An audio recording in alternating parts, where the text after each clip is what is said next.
protected from severe illness from COVID-19, you could have the Delta variant in your system and spread it to someone who isn't vaccinated. We need to wear a mask to protect each other and to stop the rapid spread of this virus as we work to get more people vaccinated. And I hope all Americans who live in areas with substantial or high case rates will follow the mask guidance that's being laid down by the CDC. I certainly will, and I have, because this is one of those areas in Washington. And at my decision, at my direction, all federal personnel and visitors to federal buildings will have to do the same thing. As I said from the beginning, a mask is not a political statement. It's about protecting yourself and protecting others. Masking is one defense against the spread of COVID-19. But make no mistake, vaccines are the best defense against you getting severely ill from COVID-19. The very best defense. And you want to know how we put this virus behind us? Well, I'll tell you how. We need to get more people vaccinated. Look, and it's important to understand what vaccines do and what they don't do. Put simply, the vaccines are designed to save lives and prevent severe illness. They're highly effective at both. 190 million Americans have had at least one shot. Of that group, about 90% are done now, and 10% are waiting for the second shot. To those folks who have one shot, but not the second, go get the second shot. Even if you're overdue for the second shot, it's not too late. Go get the second shot now. The bottom line is, if you're fully vaccinated, you're highly protected from COVID-19. But I also know that many of you who are vaccinated are concerned about what's called breakthrough cases. Yes, some fully vaccinated people will still test positive, and some will show some symptoms of COVID-19. That's expected with almost every vaccine there is for other diseases. But breakthrough cases remain rare, and almost all are mild cases. In fact, virtually all hospitalizations and deaths are among the unvaccinated. I also know many of you are wondering if you'll need a booster shot to add another layer of protection. As of now, my medical advisors say the answer is no. No American needs a booster now. But if the science tells us there's a need for boosters, then that's something we'll do. And we have purchased the supply, all the supply we need to be ready if that was called for. Folks, the truth is, as more people get vaccinated, we are better protected as a nation to continue reopening safely and responsibly. We are not fully out of the woods yet, because what is happening in America right now is a pandemic of the unvaccinated. Let me say that again. It's a pandemic of the unvaccinated. There are about 90 million Americans who are eligible to get the shot, but haven't gotten it yet. As I just mentioned, nearly all of the cases, hospitalizations, and deaths due to COVID-19 today are from unvaccinated people. Last month, a study showed that over 99% of COVID-19 deaths have been among the unvaccinated. 99%. This is an American tragedy. People are dying and will die who don't have to die. If you're out there unvaccinated, you don't have to die. Read the news. You'll see stories about unvaccinated patients in hospitals. As they're lying in bed, dying from COVID-19, they're asking, "Doc, can I get the vaccine?" And the doctors have to say, "Sorry, it's too late." Right now, too many people are dying, or watching someone they love dying and saying, "If I just got vaccinated, if I just." It's heartbreaking. And it's complicated even more because it's preventable. America's divided between the majority of eligible people who are vaccinated and those who are not. And I understand that many of you in the majority are frustrated with the consequences of the failure of the minority to get vaccinated. But I want you to know that I'm going to continue to do everything I can to encourage the unvaccinated to get vaccinated. That includes addressing hesitancy and misinformation head on. For example, I know some of you who are unvaccinated think the development of a vaccine was rushed, therefore I'm not going to take a chance. As a result, I think it's not safe because it was rushed. I understand. But let me explain. Our top scientists, the National Institute of Health, the NIH, and across the country, got to work applying decades of research. Decades of research. I'm going to repeat that. Decades that had already been done, the research, to develop the COVID-19 vaccine when it hit. In the last 6 months, more than 325 million doses of the vaccine have been administered in the United States, and billions of doses administered around the world. The vaccine was developed and authorized under a Republican administration, and it's been distributed and administered under a Democratic administration. The vaccines are safe, highly effective. There's nothing political about them. Look at all the people who took a shot at it. Later we learned a lot of them had already been vaccinated. From the start, I have to compliment Republican Senate Minority Leader Mitch McConnell. He had made it political. He's encouraged people to get vaccinated and continuing to do so, and his state's in pretty good shape. Alabama Republican Governor Kay Ivey recently spoke out to encourage vaccination, and even the commentators on facts who have been belittling this for a long time, some haven't, but many have, are arguing get vaccinated. Look, this is not about red states and blue states. It's literally about life and death. It's about life and death. That's what it's about.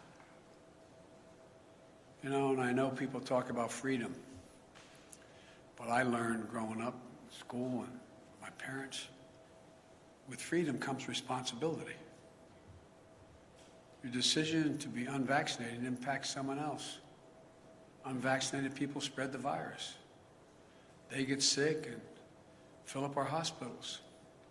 And that means if someone else has a heart attack or breaks a hip, there may not be a hospital bed for them.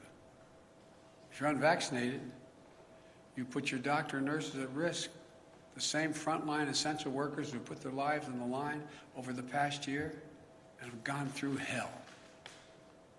Again, with freedom comes responsibility. So please, exercise responsible judgment. Get vaccinated for yourself, for the people you love, for your country. I'm being literal when I say this. As I travel the world almost every day, a foreign leader calls me, asking, can I provide his or her country more vaccines? There are people who are desperate for vaccines. I'm doing everything to answer those calls. We're sending millions of vaccines to people around the world. But folks, it's an American blessing that we have vaccines for each and every American. We've made it our first and top priority to have available vaccines for every eligible American, and that's never going to change as long as I'm here. And it's a shame. It's just such a shame to squander that blessing. That's why after 6 months of extraordinary work and effort, today I'm laying out additional steps we should be taking to deliver these life-saving vaccines to more Americans. First, we're going to provide more incentives to encourage unvaccinated Americans to get vaccinated. That starts with paid leave to get the shot. We're still hearing that people are unable to get time off from their employer to get vaccinated. Well, this is unacceptable. For some time now, I've said you should be able to get the shot and still get paid. Thanks to the American Rescue Plan, the federal government is fully reimbursing any small or medium-sized business that provides workers with paid time off to get vaccinated. Employers, this costs you nothing. If you haven't given employees paid time off, do it now, please. Today, I'm announcing that we're taking this a step further. The federal government will now reimburse those employers to give their staffs time off, not only to get themselves vaccinated, but also to get their family members vaccinated. That means employers can get reimbursed if they give parents time off with paid time, paid leave, to take their kids or their own parents to get vaccinated. So I'm calling on all employees across the country to give paid time off to get the shot or to help a family member do so. I promise you it will cost you, the employer, nothing. You'll be reimbursed. Secondly, I'm announcing that we'll continue to work with states to encourage unvaccinated people to get vaccinated. In February, the grocery store chain Kroger's offered $100 to their associates if they would get vaccinated, and it worked. Vaccination rates moved up from 50% to 75% among their employees. States like New Mexico, Ohio, and Colorado are offering similar incentive programs that have helped increase vaccination rates. So today, I'm calling on all states and local governments to use funding they have received, including from the American Rescue Plan, to give $100 to anyone who gets fully vaccinated. I know the paying people to get vaccinated might sound unfair to folks who've gotten vaccinated already. But here's the deal. If incentives help us beat this virus, I believe we should use them. We all benefit if we can get more people vaccinated. But in addition to providing incentives to encourage vaccination, it's time to impose requirements on key groups to make sure they're vaccinated. Excuse me. Just this week, we took an important step to protect our veterans. Like many civilian hospital systems are doing, the Department of Veterans Affairs will now require COVID-19 vaccines for doctors and nurses and other healthcare workers who provide medical care for our veterans. We must do everything possible to protect our veterans from getting COVID when they come to get medical care they so richly earned serving their country. We owe them. Next, since many vaccinations are required for active duty military today, I'm asking the Defense Department to look into how and when they will add COVID-19 to the list of vaccinations our armed forces must get. Our men and women in uniform who protect this country from grave threats should be protected as much as possible from getting COVID-19. I think this is particularly important because our troops serve in places throughout the world, many where vaccination rates are low and disease is prevalent. Next, every federal government employee will be asked to attest to their vaccination status. Anyone who does not attest or is not vaccinated will be required to mask no matter where they work, test 1 or 2 times a week to see if they've acquired COVID, socially distance, and generally will not be allowed to travel for work. Likewise, today, I'm directing my administration to take steps to apply similar standards to all federal contractors. If you want to do business with the federal government, get your workers vaccinated. Look at the Chamber of Commerce, representing tens of thousands of American businesses, the National Association of Manufacturers. The Business Roundtable, which comprises of the largest and biggest corporations in America. They're all applauding the actions the federal government is taking and urge them to follow suit. I also commend the National Football League. It has announced that if there are outbreaks among unvaccinated players and personnel, then the team risks forfeiting games. I urge other sport leagues at every level to take every step they can. Every day, more businesses are implementing their own vaccine mandates. And the Justice Department has made it clear that it is legal to require COVID-19 vaccines. We all want our lives to get back to normal. And fully vaccinated workplaces will make that happen more quickly and more successfully. We all know that in our gut. With incentives and mandates, we can make a huge difference and save a lot of lives. I also want to speak to families with children in school. We can and we must open schools this fall, full time. It's better for our children's mental and emotional well-being, and we can't afford another year out of the classroom.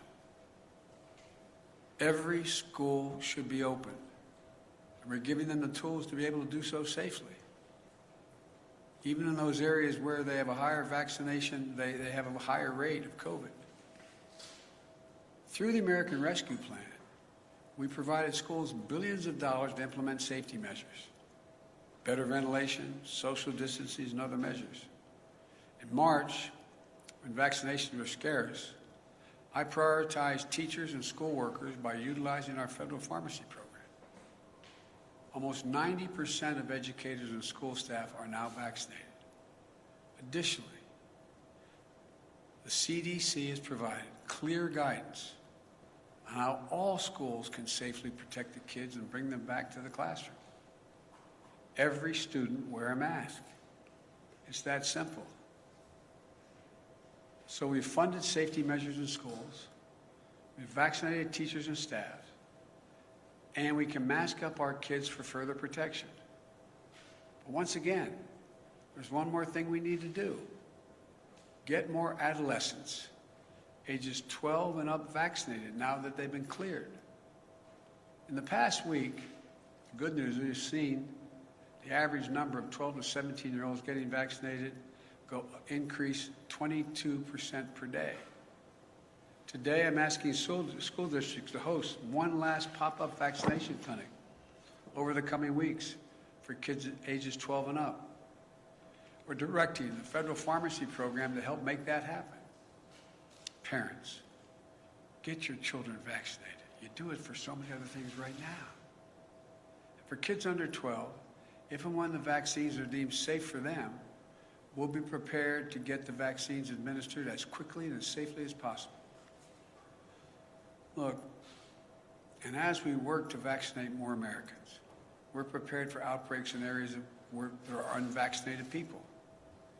My administration has made it clear to every governor that more federal resources are available to them. This includes deployment of surge teams composed of experts from the CDC and the Federal Emergency Management Agency, the FEMA. We're going to continue to provide states with more testing, treatments, protective equipment, personnel, mobile vaccination clinics to stem the surge of the virus among the unvaccinated. The pictures of hospitals in several states overloaded with patients is unnecessary, avoidable, and tragic. You know, we'll help any health system overloaded and unable to cope with the spike in cases. We're ready to do that. Let me close with this. If you're at home and vaccinated, but anxious, or even angry, or if you're at home and unvaccinated, unbothered, and unconvinced, let's step back and see where we are. Just remember how we've emerged from a dark winter into a hopeful spring and summer. But really remember just how dark that winter was. Over 3,600 Americans were dying each and every day. And now, even with the surge among the unvaccinated, we're down to that 300 Americans a day. Significant. Millions of people were out of work, out of homes, out of hope and going hungry. Remember those long lines? People in their automobiles waiting for a box of food to be put in their trunk? Experts and pundits said we couldn't get the vaccines. And even if we could get the vaccines, we couldn't get it in people's arms. We couldn't get them vaccinated. They predicted our economy would collapse. Remember how we stayed focused and how we went to work? In 6 months, we got 164 million Americans fully vaccinated. Because we vaccinated so many people, put in place so many safety measures, and got economic help to businesses and people most in need, our economy is recovering. More than 3 million Americans are back to work since I was sworn in. A faster job growth than any previous administration, any. We're experiencing the fastest economic growth in nearly 4 decades, the best in the world as of now. In fact, today's GDP numbers show that in the first half of the year, our economy grew faster than any point in nearly 40 years. Our economy grew more in 6 months than most Wall Street forecasters expected for the entire year before we implemented our plan. And just yesterday, we announced a bipartisan infrastructure deal that's going to continue this momentum over the long term by making the most significant investment to rebuild America in nearly a century. But we still have to face many challenges. We still have a lot of work to do as we readjust to a post-pandemic economy. But we have the right plan. We're coming back. We just have to stay ahead of this virus. I know this is hard to hear. I know it's frustrating. I know it's exhausting to think we're still in this fight. And I know, we hope this would be a simple, straightforward line without problems or new challenges. But that isn't real life. We're coming out of the worst public health crisis in 100 years. The worst economic crisis since the Great Depression. As I told you before, I carry a card in my pocket. I hope I have it with me. I have a carry card in my pocket with a number of Americans dead from COVID-19. As of the day, this morning, the total deaths in the United States were 609,441. Granted, the death rate per day is way down. It's down to 400 about. But that's more deaths than World War I, World War II, Vietnam, 9/11, Iraq, and Afghanistan wars combined. This is as tough as it gets. But we're Americans. When we get knocked down, we get back up. That's who we are. That's what we do. That's why there's no nation on earth like us. And we're prepared like never before. We have the tools to save lives, to keep our economy growing and growing and going. After the past 6 months, following the science, we know we can dramatically lower the cases in this country. We can do this. We brought our economy back to life and we kept it going. We know we can send our kids back to school. We know we can beat this virus. We can do this. We all just have to do our part. My fellow Americans, this nation has never failed. We have come together as the United States of America. So I say to all those who are unvaccinated, please, please get vaccinated. And to the rest of America, this is no time to be despondent or let our guard down. We just need to finish the job with science, with facts, with the truth. And together as Americans, we're going to be able to beat this. May God bless you all, and may God protect our troops. Thank you. Mr. President, Mr. President, why do vaccinated people still need to mask up? Mr. President. How long do you think it might be necessary to wear a mask, and at what point do you think people might have to have a booster shot? Thank you. I said in my talk, the booster shot is not needed now. It is possible that it will be needed later. I don't know. The science hasn't dictated that yet. And the first part of your question? How long do you think people might have to wear a mask again? Well, if you notice, a lot of places people don't have to wear masks. Let's get that straight. The places where people have gotten vaccinated, where we have a high vaccination rate, people do not have to wear masks at all. Like some of you were with me yesterday when I was up in Lehigh Valley. Didn't have to wear a mask there. Don't have to mask if you come home to Delaware with me. I know you love doing that. But you don't have to wear a mask. The places people are probably going to have to wear masks in those communities where the high rate of unvaccinated stays high and they don't move. They don't move to getting vaccinated. But I think you're going to find the patience of businesses and the patience of a lot of other people running thin.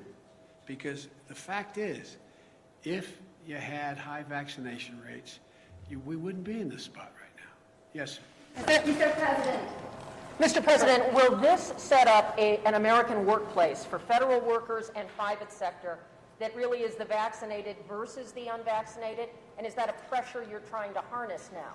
Well, no, I'm not. Look, what I'm trying to do is keep people safe. I mean that sincerely. So, if in fact you're unvaccinated, you present a problem to yourself, to your family, and to those with whom you work. Because as pointed out, I was asked a question about why would people who have already been vaccinated get it? Well, you got anywhere from 2 to 3% on average, the last study done, that can still get COVID. They don't get very sick. They don't get hospitalized. It's not serious, but they can catch it. And the concern is they may be able to pass it on. And so that's all being studied right now. But it's the important thing is, if people are vaccinated, the transmission rate drops through the floor. And that's all we're trying to do. Yes. Mr. President, thank you.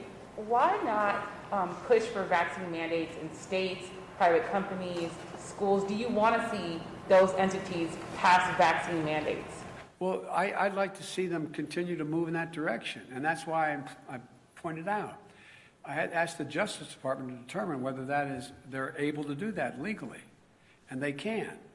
Local communities can do that. Local businesses can do that. It's still a question whether the federal government can mandate the whole country. I don't know that yet. Mr. President, you said earlier this week that we are not headed back towards lockdowns, but if the science is evolving, how can you be so confident in that? We heard you say weeks ago that the virus was going on, but Dr. Fauci has also indicated that we are headed in the wrong direction. Well, you're literally correct on everything you said, but it doesn't come to the conclusion you're implying. It is clear that if everybody's vaccinated, the existing vaccines work to prevent death, serious illness, hospitalization. Okay? If tomorrow I could wave a wand and every American was vaccinated, then in fact we'd be out of the woods. Now, can something else happen a year from now? Can there be a different virus? Can there be something? It's possible. But I'm talking about COVID and the existing variants that have come forward so far. So it's a simple proposition.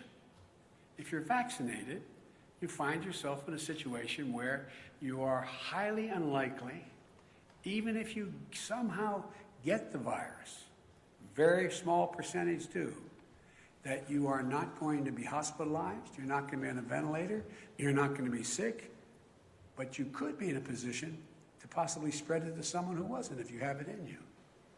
Yes. Thank you so much, Mr. President. Thank you. I wanted to ask, why not require that the people show proof that they're vaccinated? And also, if you could just, with the 4 million, how much of an impact do you think this will have? Do you have a projection, sir? A projection on what? On how many people will get vaccinated by putting in this system? No, I'm not going to get in the business of projecting.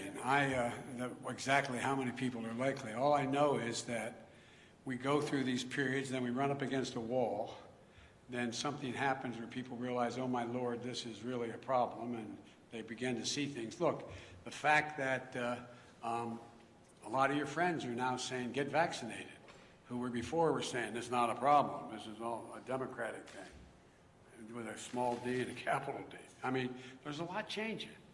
People are becoming aware. The more aware they become, then we have these surges of people going out and getting vaccinated. And it just keeps building. I'm sorry, sir. What about what? What about requiring proof, sir?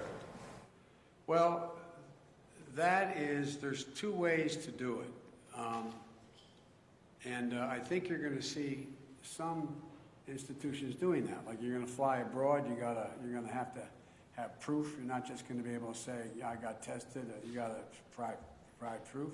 My guess is if we don't start to make more progress, a lot of businesses and a lot of enterprises are going to require proof for you to be able to participate. Mr. President, back. And then I'm going to take off shortly here. What further actions are you going to take to encourage private businesses to follow this type of model to either require vaccines or require testing or other preventative procedures? I just did. I'm going to keep at it. I'm going to keep talking about it around the country. Are you going to reach out to private businesses, meet with them, try and actively encourage them to follow this model? Well, I have. That's why we have folks from the Chamber of Commerce to the manufacturers, et cetera. So, am I going to call a meeting of every, business in the country to come to Washington or go on? I have made the case repeatedly. I doubt whether there's a single solitary business that doesn't understand that I think it's smart for them to require testing, and if you can't demonstrate, you can't prove you've been vaccinated, you have to be tested.